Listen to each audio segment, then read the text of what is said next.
You either love him, you hate him, or your comments are on an alt press magazine section on Facebook and you just want to fist fight him in a Denny's parking lot.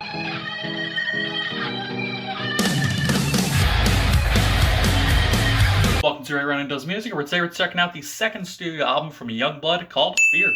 I was fortunate enough to discover Yungblud pretty early into his career, just after the release of 21st Century Liability, his first studio album, and I wasn't very impressed with the sound. It wasn't anything too crazy new or unique in terms of instrumentation, but his vocal delivery made me pay enough attention to think to myself, okay, there's something a little more different, there's something a little more unique in that term, in that fashion, that's worth listening to. And a lot of his songs still find their way on my playlist nowadays. Machine Gun, Fuck the NRA, songs like Polygraph Eyes. He explores a lot of different elements and a lot of different emotions that make him an artist that's worth listening to for that reason alone, among other reasons. I think one of the most endearing things about him is his constant energy that rings through, whether it's a purely fast-paced track or even a more subdued track like 11 Minutes. There's something of a sort of palpable fire within him, I guess you could say, that it's just, you can feel it in every single song that he puts out. Speaking of collabs like he did on 11 Minutes with Halsey, his at-the-time girlfriend, can we just talk about the fact that Yungblud somehow got Imagine Dragons' Dan Reynolds on the track?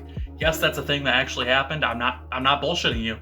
That's the thing that happened. Yungblud and technically Imagine Dragons. Who would have fucking guessed? Room looks different and I look different because it does. It's starting to get a little dark outside and I was using natural lighting there for a sec. Between interesting singles and the album that came out before, as well as just the constant, what seemed like constant song release schedule that he employed, I was pretty excited for the second album. So let's take a look at what I thought about it. Technically, the first taste we got of this album came in the EP that released before it, Hope for the Underrated Youth, and that was from the song Parents. And quick note, I was finding the versions of this album to listen to was kind of a pain in the ass because there's the Japanese edition, the Spotify edition, the digital, the physical. So what I went with is I just went on Spotify and I went with the Spotify version of it. I just want to say that. I just want to put that out of the way because that's something that bothered me trying to, get ready for this review, and I just wanted to note it in general. This is your typical high energy Yungblud song, packed tight with the tongue-in-cheek references and the lyrics that just a little more bold than you'd come to expect even from somebody within the several genres that Yungblud finds himself in from time to time. A lot of the lyrics he says, not only in this song, but just in his music in general, makes you stop and go, what the fuck did you just say to me? And an example of that comes right before the chorus hits, and it goes, my daddy put a gun to my head, said if you kiss a boy, I'm gonna shoot you dead. So I tied him up with gaffer tape, locked him in a shed, went out to the garden, and I fucked my best friend. It's this kind of rebellious youth vibe that a lot of people flock to Yungblud for and that I find semi-enjoyable within his music. I think honestly he shines just in the pure bright red mohawk style, fuck you, fuck everything around me sort of vibe that he employs very often in his music. That's what he really thrives in. That's what he shines in, and it's a perfect way to keep his momentum going without the second album. The first official song for this album, title track Weird, perfectly captures Yungblud's mindset coming into this new era of his. He wrote this song while he was going through a lot of highs and lows, both literally and emotionally, just a whole lot of up and down, things changing. Sometimes it's good, sometimes it's great, sometimes it's fucking awful, sometimes it's just kind of okay. The message throughout the song serves as a reassurance that things will be okay in the end, even if it seems like it's never going to stop changing. And it feels like the journey is going to be a constant earthquake. It feels like it's going to keep your brain fuzzy and unfocused, but it'll come out all right. He talked about envisioning the song as something a couple listens to with shared earbuds, and it's just a feel-good track that people can relate to in a lot of different ways and for a lot of different functions, regardless of the gravity of strife that they're going through. Following these positive vibes, you get another endearing song called Love Song. Very honest song, starts off kind of slowly instrumentally, and Dom brings up how his first impressions of love was just anger, fighting, similar portrayals. To him, his first impressions of what love was,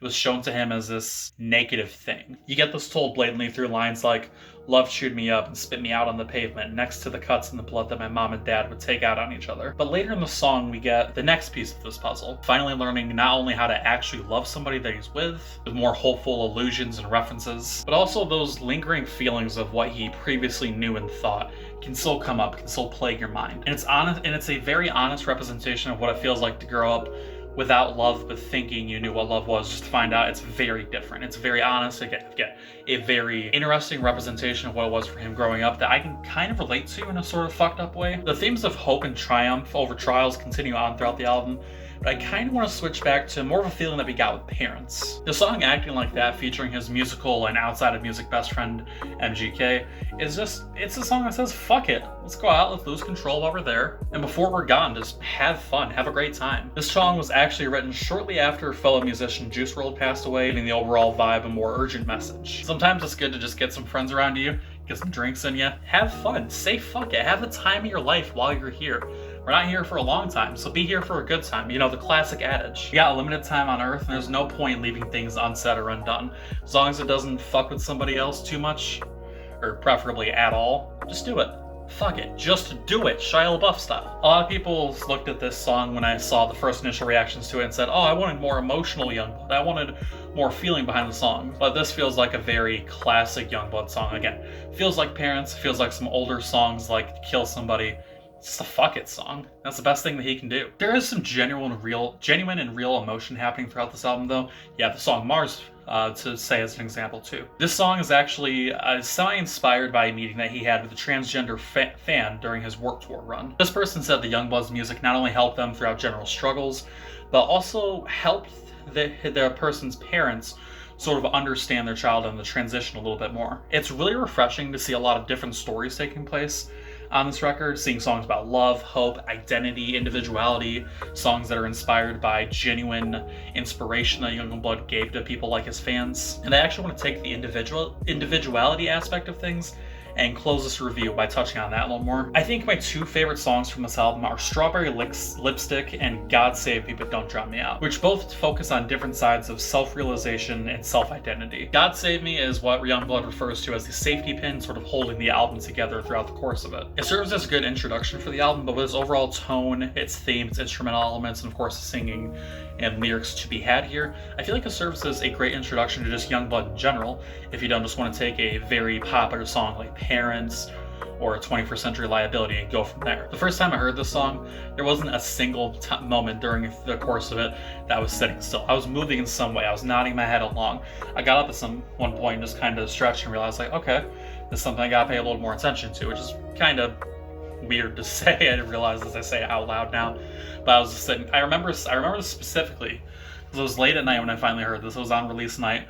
I was giving it a casual listen. I was like, all right, just lay back and listen to it. The song started kicking in, and I was like, fuck, I'm not laying back anymore. I'm stretching. I'm here. The build up and payoff for the chorus. I feel like if I was a little more awake and I was a little more not old and with fucked up bone structure, I'd be bouncing around my room a little bit. This is a nice feel-good song. And now the other song I want to talk about, Strawberry Lipstick, follows by all accounts the same exact idea represented by the other song, although there's a much more deeper and a more powerful sound in terms of how not only the vocals are sung, but also how the instruments and the overall background structure of the song is put together. You get this almost heartbeat-like rhythm in the verse that gets faster and harder, and when the chorus hits, it's especially stepped up, and the speed of when the bridge comes in, it's just more and more. It's momentum. It's forward-moving momentum, which is a hard thing to communicate without just literally stepping up the tempo of the song. But lyrically, structurally, it feels like a song that goes throughout the course of it with an intended upwards feeling. There's no denying that this guy is an expert at getting a reaction from a listener, no matter the type of emotion that reaction holds. And for better or for worse, that's what you get from this album. You get reactions in many different forms towards the music and towards who Yungblud is as personality. But I think the one thing driving this album down that I'm going to close this review on properly is there's not as much pure, palpable reactions happening from the music. It seems like Yungblud's main sort of driving idea and hope with this music is to get you feel something, whether it's positive or negative towards him. And I think throughout the course of Weird, I didn't have as strong as a reaction, both as a fan and as a critic, to his music. There's a lot of kind of shocking moments, but there wasn't really enough of the pure punch and fire that first album had. And overall, it was a positive experience, but I feel like it lacked that last couple little notches on the belt to really make it more secure as a properly fantastic album. It's an okay album, but it's not the best thing that he's ever done. The album's good, but the songs that I didn't really mention, I didn't mention for the fact that those songs are kind of just eh. That's all I can really sum it up as. I can't really do a review sentence. I can't really put anything worth saying more into it just because they're kind of meh. And I know it's kind of a dull way to close out this review, but it's the best way to sort of sum it up. So it's for those reasons, plus the more positive reasons I discussed earlier, that Weird by Yungblud gets a 7.8 out of 10. and that's a review. Let me know what you guys think down in the comments below. Did I skip something over? Did I not talk about something enough? Did I talk about something that you feel I did in the wrong way? Let me know what you think down in the comment section below. Let's get a conversation going. Have a great day. Stay hydrated. Above all else, see you next time.